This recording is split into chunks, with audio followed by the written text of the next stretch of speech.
या अय्युहल्लज़ीन आमनू कुतिब अलैकुमुस्सियामु कमा कुतिब अलल्लज़ीन मिन क़ब्लिकुम लअल्लकुम तत्तक़ून। अल्हम्दुलिल्लाहि वकफ़ा वस्सलामुन अला इबादिहिल्लज़ीना इस्तफ़ा। अम्मा बाद, यक़ूलु रसूलु सल्लल्लाहु अलैहि वसल्लम मन खरजा मिन दारिही फ़क़ाला बिस्मिल्लाहि तवक्कलतु अलल्लाहि वला हौला वला कुव्वता इल्ला बिल्लाहि क़ालत लहुल मलाइका कुफ़ीता व वक़ीता व तनहा अन्हु शैतान। रवाहु तिर्मिज़ी। रमज़ानुल मुबारक का महीना बड़ी तेज़ी के साथ गुज़र रहा है। अल्लाह के नेक बंदे ऐसे हैं जिन्होंने काफ़ी नेकियां कमा ली, अल्हम्दुलिल्लाह। लेकिन कितने गाफिल बंदे ऐसे होंगे, कुछ एहसास भी नहीं उनको रमज़ान गुज़र रहा है। वो तो खाने पीने का महीना समझ के ना है। अलबत्ता उनको अफसोस इस बात का होगा कि रमज़ान जाते ये सब गंजी फ़लाँ फ़लाँ नहीं मिलेगी, इसका अफसोस होगा, रमज़ान जाने का अफसोस नहीं होगा। नऊज़ु बिल्लाह। तो बहरहाल रमज़ान के अंदर नेकी कमाने, सवाब के काम करने का ज़्यादा एहतिमाम करना चाहिए। हमको जो दुआएं बताई गई हैं वो दो तरह की हैं।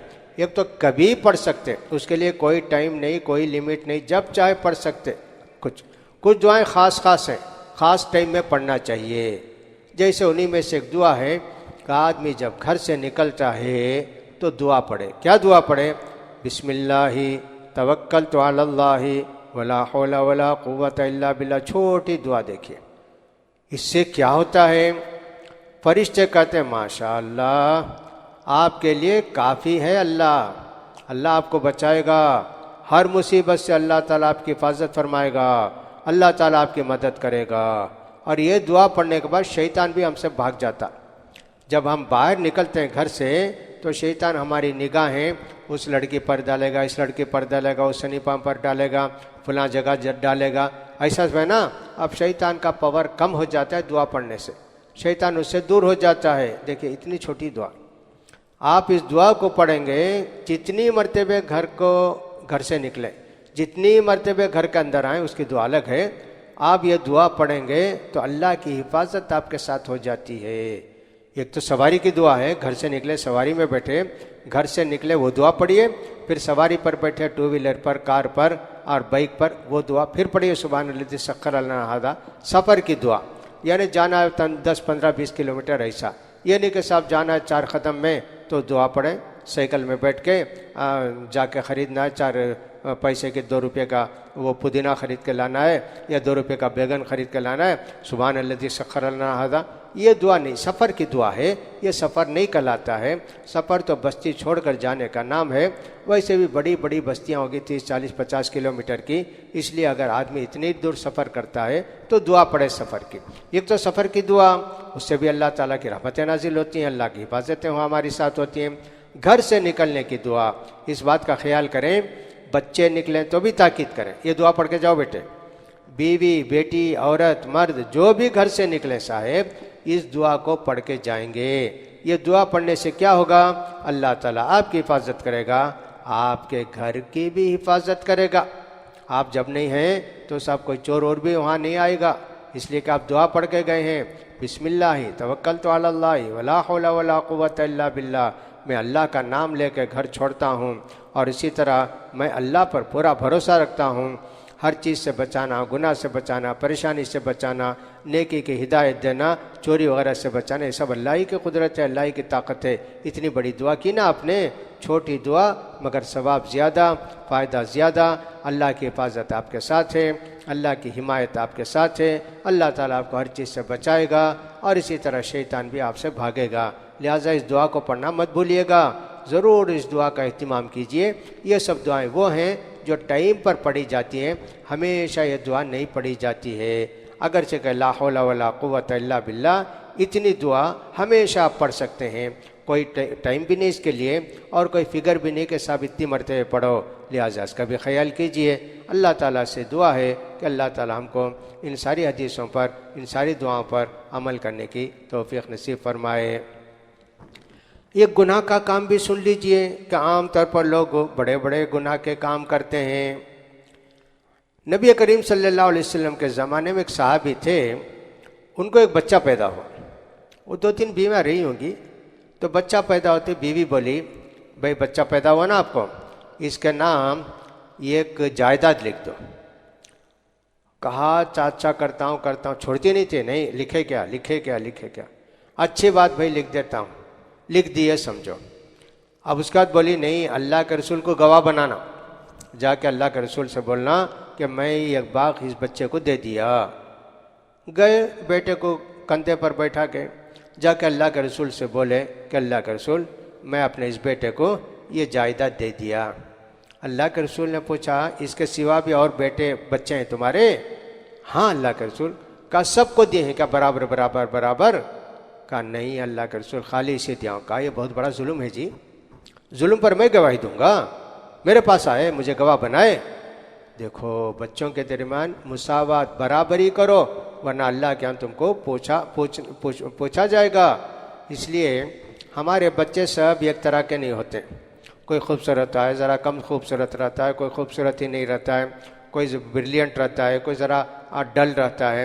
और इस तरह कोई आदमी माँ बाप की बात पर अमल करने वाले बच्चे होते हैं, माँ बाप की बात नहीं मानने वाले बच्चे होते हैं। उन सब की सज़ा हम बच्चों को नहीं दे सकते। इन्हें गोरा है इसे अच्छा लिबास दो, इन्हें ज़रा काला है इसे ख़राब लिबास लेके दो। अरे सब बेटे तुम्हारे ना, और सब अल्लाह ही की अमानत ना, तुमको अल्लाह ने दिया है। ये बच्चा तुम्हारी बात मानता, वो बच्चा तो नहीं मानता, उसकी वजह से तुम क्या करोगे? बच्चे को दोगे कि अच्छा तू मेरी बात नहीं मानता, मैं तुझे पढ़ाऊंगा भी नहीं, तुझे ड्रेस भी लेके नहीं दूंगा, और ईद के दिन भी पुराना पहनना। अरे रे ऐसे नहीं करना।